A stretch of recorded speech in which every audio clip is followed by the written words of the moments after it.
Ini adalah sebuah fakta yang tak terbantahkan bahwa pemimpin yang merakyat itu adalah pemimpin yang selalu hadir di tengah-tengah rakyat.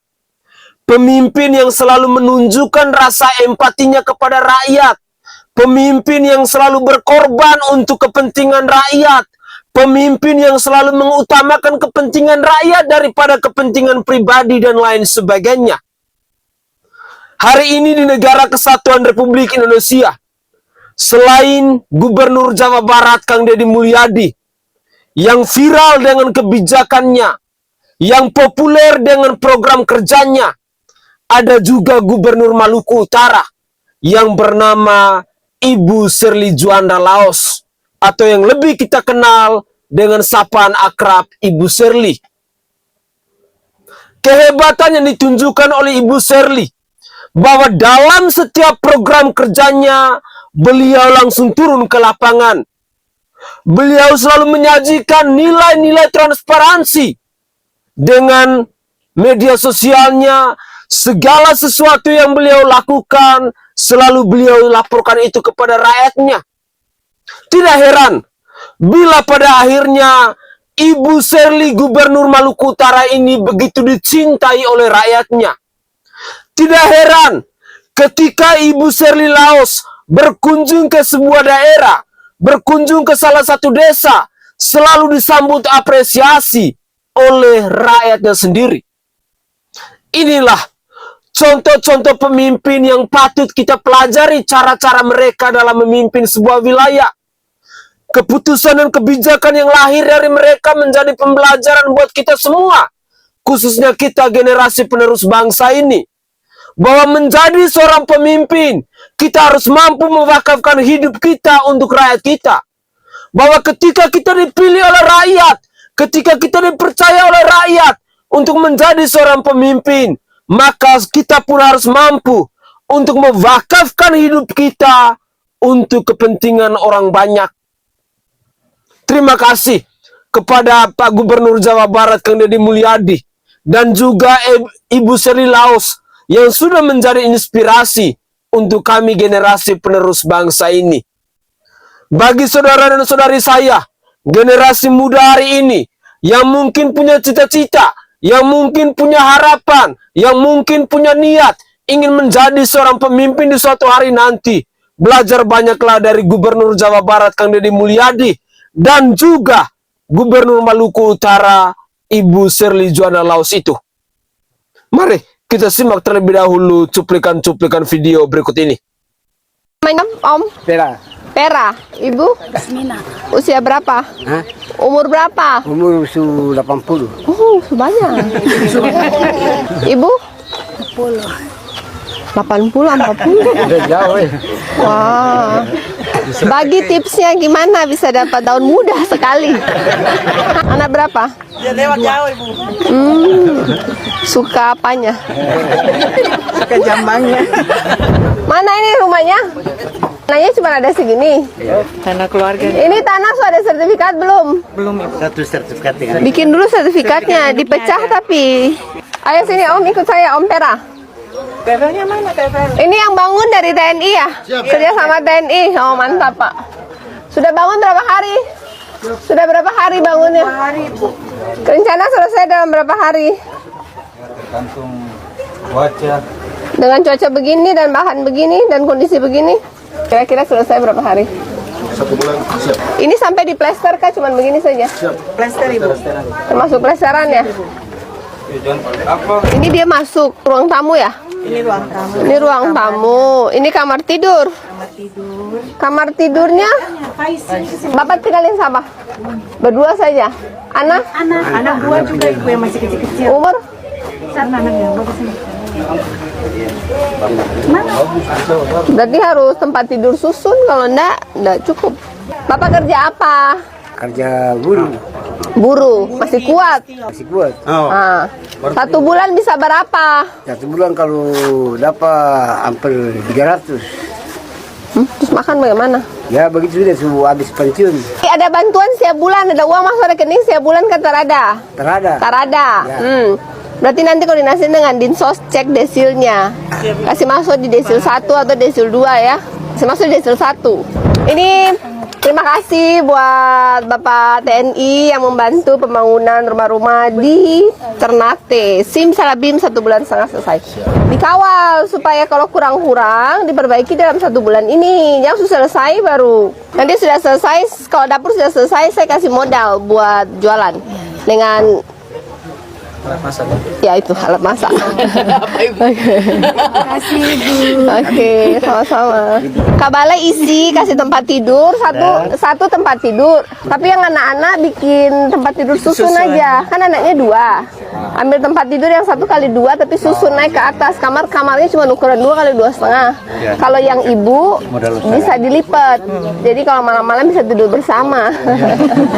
Terus dikasih bantuan modal sama Kemensos. Jadi ibu bisa berjual ya. Kalau enak nanti saya. Ini apa? Dapur ya? Dapur aja. Jadi ini contoh rumah yang cuma dapat dapur. Artinya dia rumahnya tuh udah bata, hanya dia belum punya dapur atau belum punya kamar mandi. Jadi kita kasih bantuan hanya dapur aja. Bapaknya sakit. Sakit apa? Oh. Halo Pak. Tumor di mana? Sudah ke operasi di Ternate terus Oktober. Jadi seharusnya ada operasi kedua, cuman karena waktu konsultasi dengan dokter karena lihat punya kondisi, jadi kami keluarga tidak mau untuk operasi kedua, karena operasi kedua itu untuk tanam daging. operasi sudah berapa hari? Sudah berapa lama dari operasi? Oh, sudah 1 tahun. Lukanya masih basah? Masih. Hah? Infeksi nanti udah 1 tahun luka masih basah. Dokter Is ada ikut nggak? Dokter Is itu Kadis Kesehatan Provinsi untuk diatur rujuk ke Ternate, kemudian ke Rumah Sakit PON di Jakarta supaya solusinya tuntas. Ini tidak tuntas, jadi luka tidak boleh basah kalau terlalu lama, nanti dia infeksi. Nanti kenapa-kenapa bukan karena tumornya, tapi karena infeksi luka yang kebuka. Rujuk aja. Kemudian nggak usah operasi di Ternate, rujuk lagi ke Jakarta. Nanti ada keluarga bisa ikut biar di sana penanganannya tuntas. Ini tidak tuntas. Berdoa supaya Tuhan kasih solusi yang terbaik supaya bisa sembuh ya Om ya. Iya, ayo Om. Saya jalan dulu ya. Dapurnya nanti direnov. Oke, makasih. Kalian beli harga berapa? 100.000. Mahal, kenapa nggak beli kons di sini? Ini untuk negosiasi itu 95, SSH 100. Kenapa nggak beli kons? Kons kan cuma 65. Emang harus pakai tonasa. Siap nanti. Punya rumah mana? Ini 7x6 ya? 7x6 ya? 6. Sini 7x6. 6 kali 6. Oh, belakangnya 7. Ya, Oh, dia punya luas. 6x6, 36. Gambar oke Pak? sudah. Gambar oke, gambar. Semen berapa? 36. 2 kamar ya? Ya. Su tahu bahan yang didapat, Su tahu. Su setuju. Upah 5 juta. Su sepakat. Yang kerja siapa?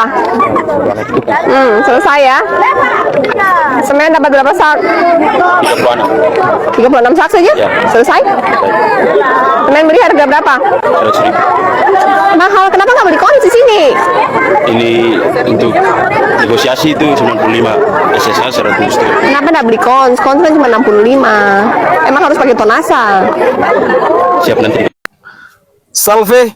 Assalamualaikum warahmatullahi wabarakatuh. Salam Om Swastiastu, Namo Buddhaya. Salam kebajikan dan salam sejahtera untuk kita semua.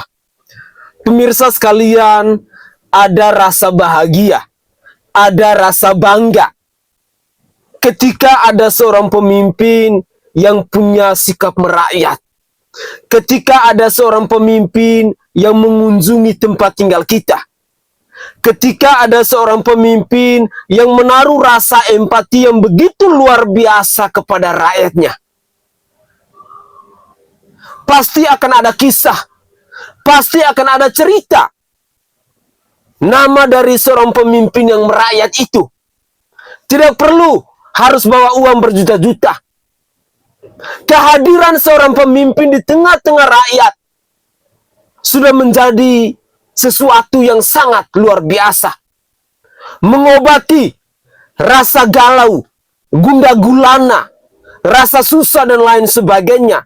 ketika seorang pemimpin hadir di tengah-tengah kita, bertanya, berdiskusi, berdialog, lalu mencari solusi.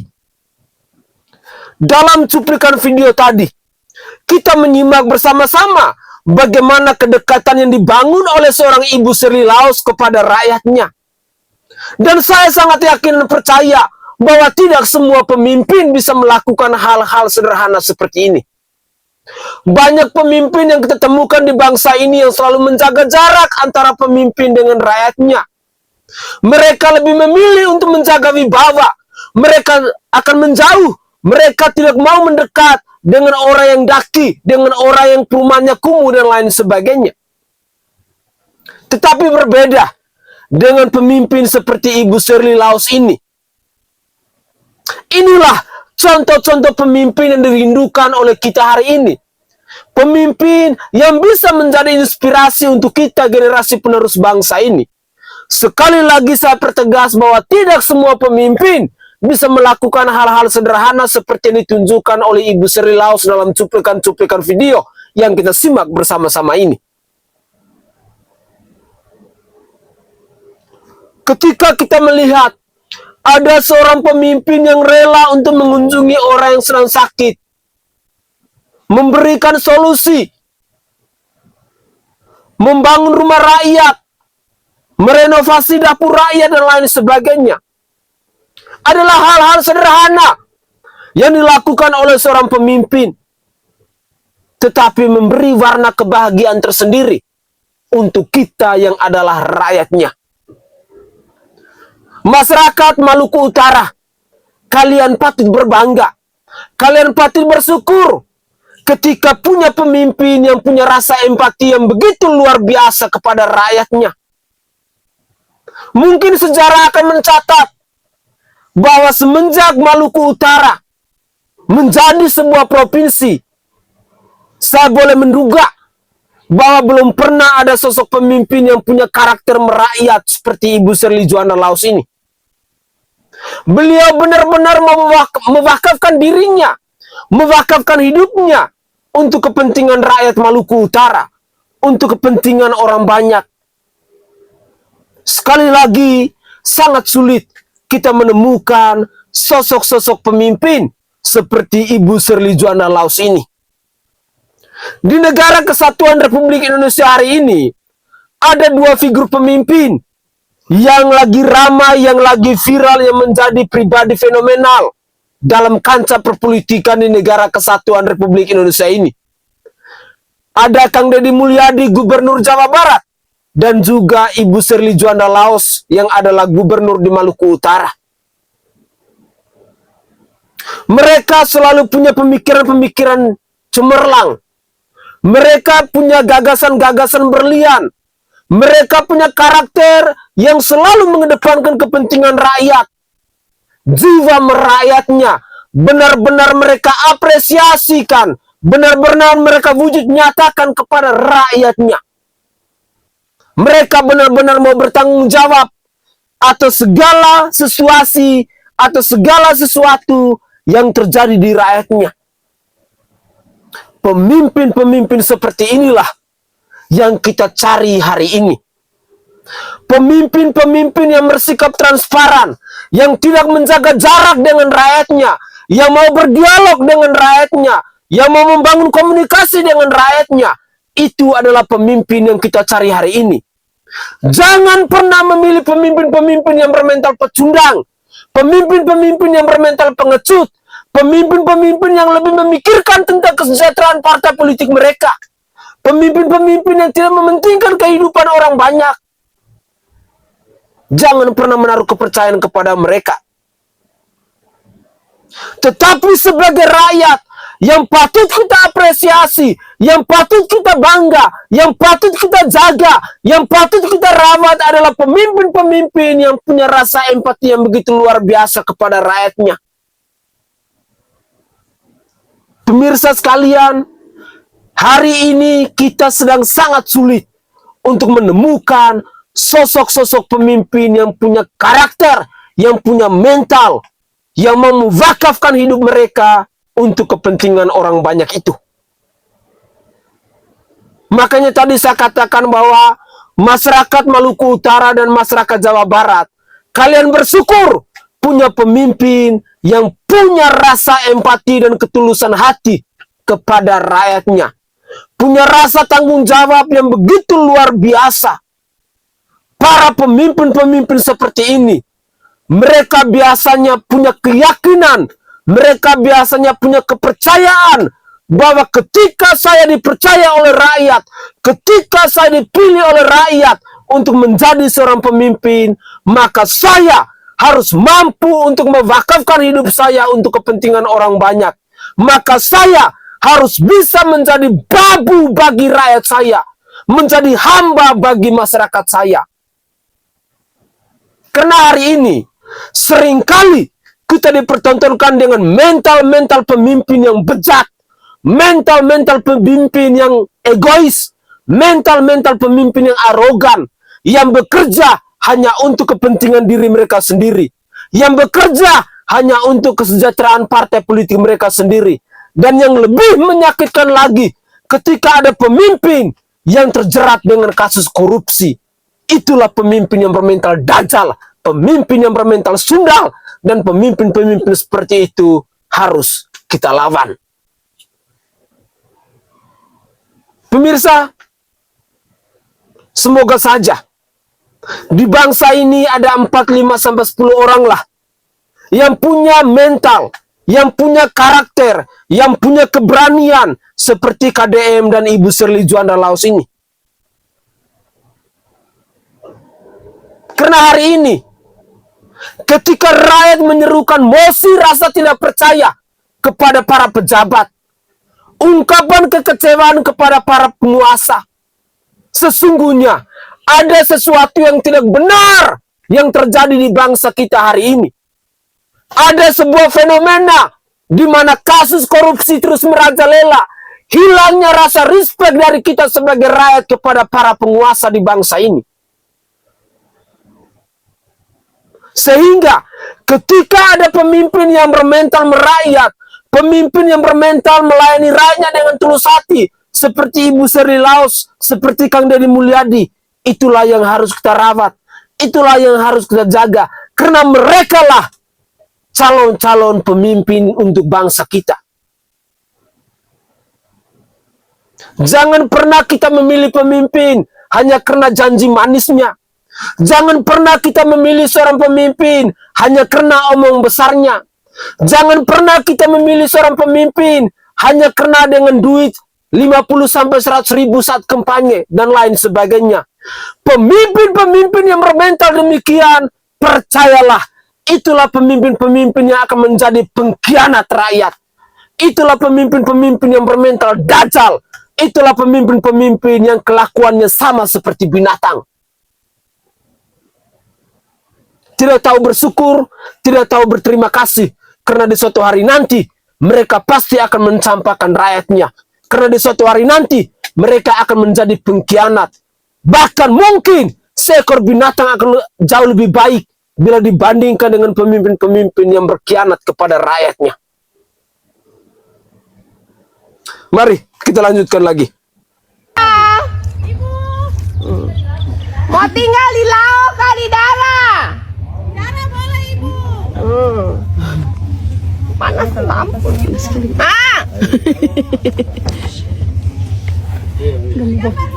Boleh.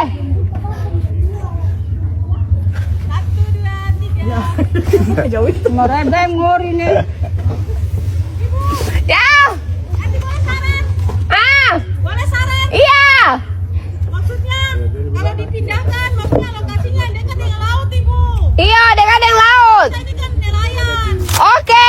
Ibu kalau macam seandainya kan di tanah daratan. Terus kalau bagaimana dengan ini apa? Perahu. Ada pelabuhan. Tiba-tiba. Terus perahunya tenggelam bagaimana? Kita laut Ada sampai pelabuhan. di tengahnya aja perahunya sudah tenggelam. Bagaimana? Nanti tolong makasih Dara. Jauh ini.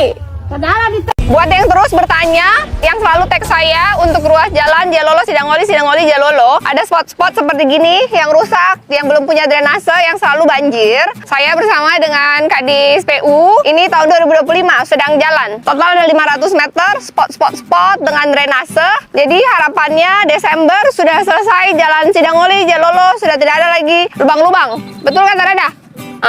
Tidak ada lagi genangan air seperti ini karena akan diaspal kembali dan akan dibikin drainase kanan kiri supaya tidak banjir.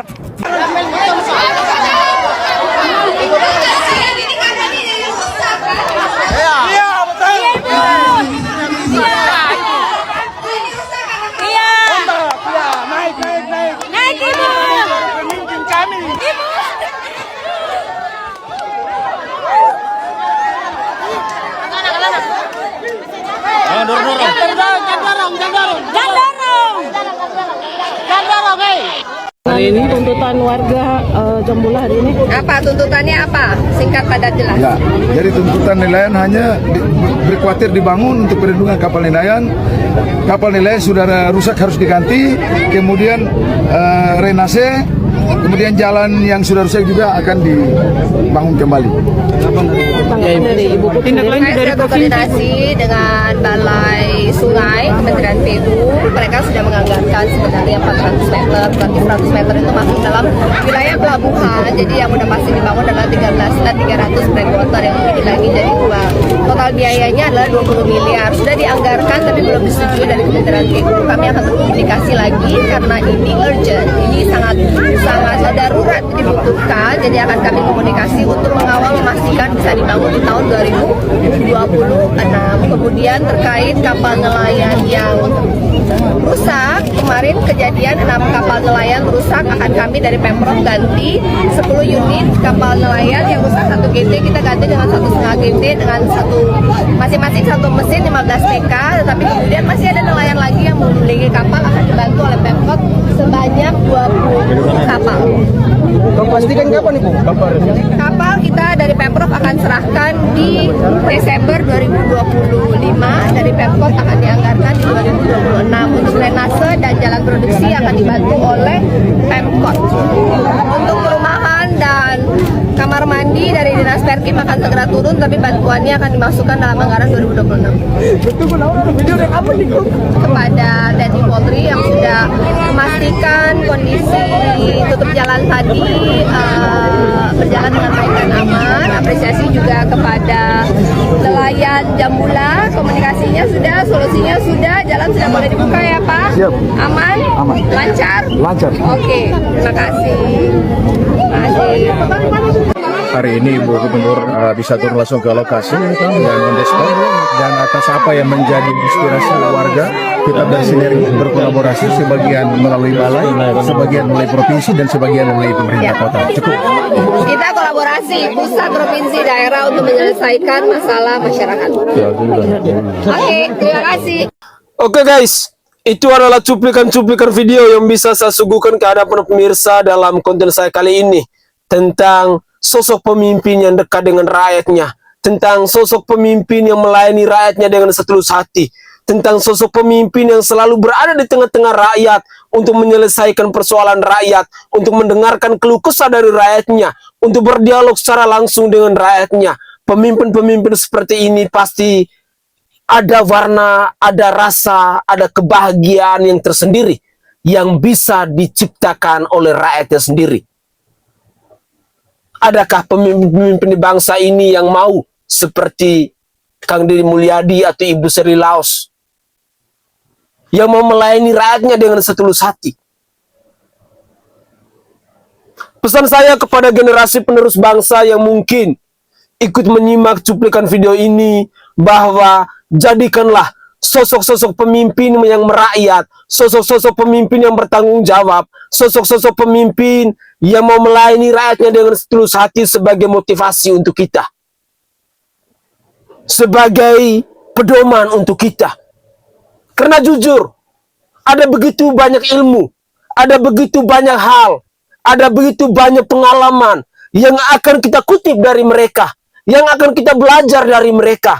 Karena hari ini sesungguhnya di negara kesatuan Republik Indonesia ini, kita sedang dipertontonkan dengan mosi rasa tidak percaya antara dari rakyat kepada para pemimpin, antara dari rakyat kepada para pejabat, antara dari rakyat kepada para penguasa, karena kebijakan mereka yang tidak pro terhadap rakyatnya, karena keputusan mereka yang tidak berpihak kepada rakyatnya. Kalaupun hari ini kita sebagai rakyat, kita masih menemukan sosok-sosok pemimpin yang menaruh rasa empati kepada rakyatnya, sosok-sosok pemimpin yang memelayani rakyatnya dengan setulus hati, maka kita harus mengapresiasi mereka. Maka kita harus memberikan rasa respek kepada mereka. Rasa respek karena mereka telah mampu untuk membuktikan, untuk mengajarkan, untuk mengedukasi kepada kita rakyat Indonesia, bahwa ketika kita dipercaya menjadi seorang pemimpin, bahwa ketika kita dipilih untuk menjadi seorang pejabat, maka hendaklah kita juga harus bisa menempatkan diri kita sebagai hamba, sebagai babu bagi rakyat kita. Pemimpin itu adalah seorang pelayan. Pemimpin itu adalah seorang penguasa. Bukan sebagai raja. Bukan sebagai penguasa yang seenak jidat dan semanis udel untuk mengambil sebuah keputusan. Saya Sainai dari Provinsi Nusa Tenggara Timur. Saatnya kita yang rakyat jelata harus berani untuk bersuara. Salam hormat, salam NKRI, dan salam Pancasila untuk kita semua.